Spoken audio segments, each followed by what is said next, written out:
Firstly, let me introduce myself. I am Lovejoy Munganirwa, the writer of the book Rebellious Mindset, which is published on Amazon. The book touches all aspects of life, social, economic, and political situations around the globe, but not forgetting my beloved country, Zimbabwe. I want to be silent, like everybody, as people always say, politics is a dead game, this and that and a lot. But the disturbing situations are forcing me to be talkative, focused, educative, proactive, and truthful always. I thought Zimbabweans are peace lovers, only to find that they are very good cowards. Not simple cowards, but destructive ones. As we are ignoring our country, drenched into tornadoes by greedy, ruthless, and nefarious people. What more do we still want to activate our inactive anima? More than 20,000 people were killed in Matabeleland, and there was no justified reason until today. The president never apologized, meaning he was right and is still right.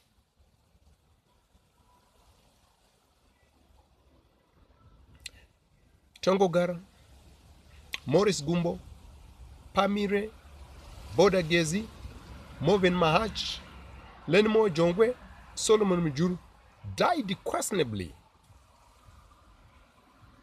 without reasonable justice. Rashiwe Guja, Itai Zamara,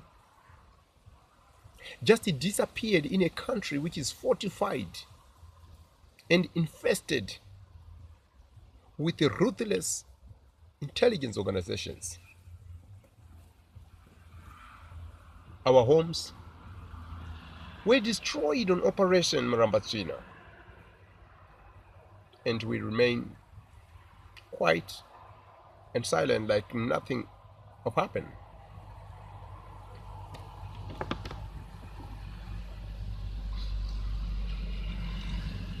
Corruption is our daily bread. Our country's economy is in shambles.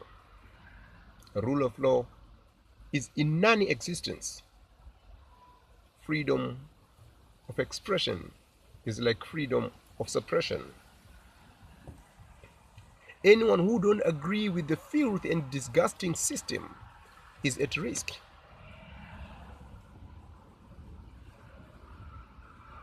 Those who support are like people who only care about themselves, forgetting about the future generations. Meaning whatever is happening now will cost the future generation. To them, they don't care.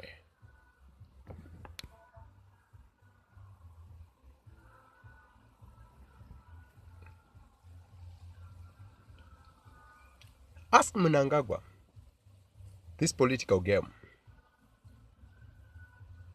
He said he was poisoned, but when others were being poisoned, he was quiet. But he was having the strength and the strings to find out what exactly happened. He only thought and think this shall come to pass. Shame on you, man.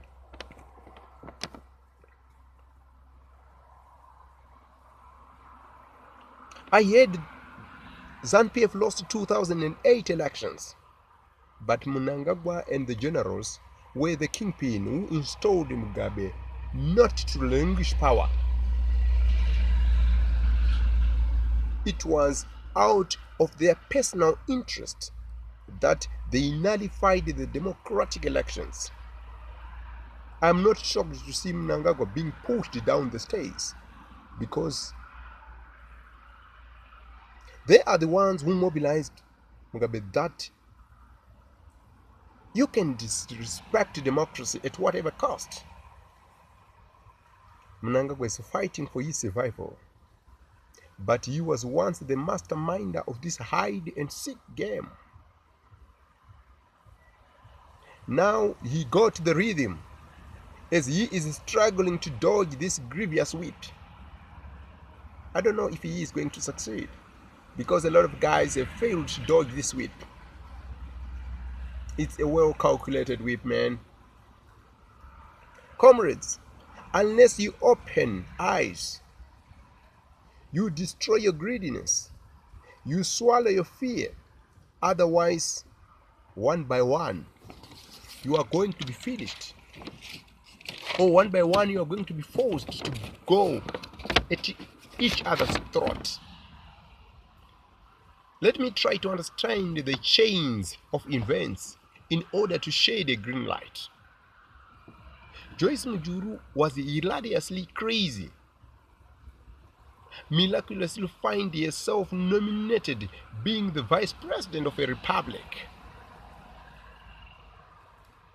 There is no free favor in politics, but because she was myopic, she sat cross-legged enjoying the crafted breeze. Suddenly her husband died mysteriously. He was a positive aspirant to the presidential seat. After the death of Solomon Mujuru, Joyce Mujuru becomes toothless, and she was kicked out. Common sense elaborated that Joyce Mujuru was used as a shield to block Solomon Mujuru. I'm not surprised that Mnangagwa knew the ingredients of this recipe and enjoyed this test to the fullest, because he was suddenly appointed the vice president. When Joyce Mujuru was installed, the issue of gender was raised and it made a sonorous vibe. So when Mnangagwa was nominated, I don't know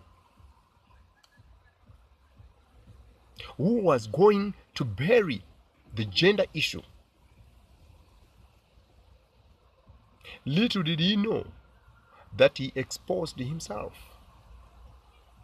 When Grace Mugabe got a degree, it never meant anything.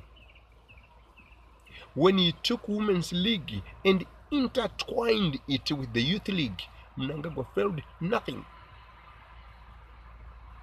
Grace knew that she will never get genuine support from war veterans.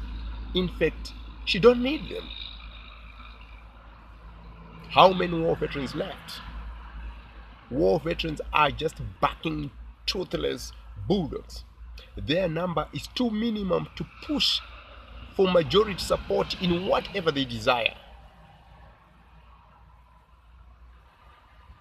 The war veterans are also divided. The security chiefs are being dismantled, having some of their masterminders being invited to the VIP table, like Mr. Bonyongwe. Bonyongwe will impress the master, condemning his security colleagues, selling out the whole game plan.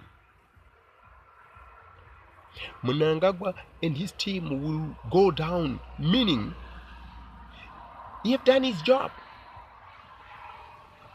After doing his job, there will be no need to keep him, because keeping him is like breeding a problem, because every time you will be asking for an outstanding favor to repay what you've done. So somewhere he need to go down.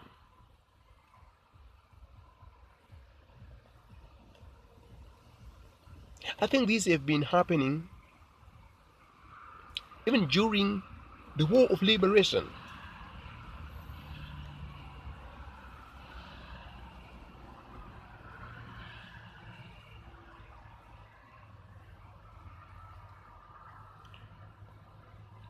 I think, comrades, we need to open up to see this is scantled puzzle. To say Mnangagwa will go down fighting is a non-event. Mnangagwa is down in his own decorated trap. Trying to get out is like exposing his hidden secrets. If Mnangagwa is dreaming of acting, let it be yesterday, because the Congress is not his battlefield, because many things will unfold which is going to be detrimental to his reputation. Shunurai, my comrades. It will be miraculous to predict Mnangagwa will fail down fighting. We have examples of unbuckled oxen whom we thought have the zest and the agency to take the bull by its horn, but disappointingly they failed dismally as they produced the soundless obstreperous rhythms. Rugaregumbo, Didmas Mtas, as inactive as they were never active. Tambai makachenjera. Abayua ngazi veye kutamba. Thank you.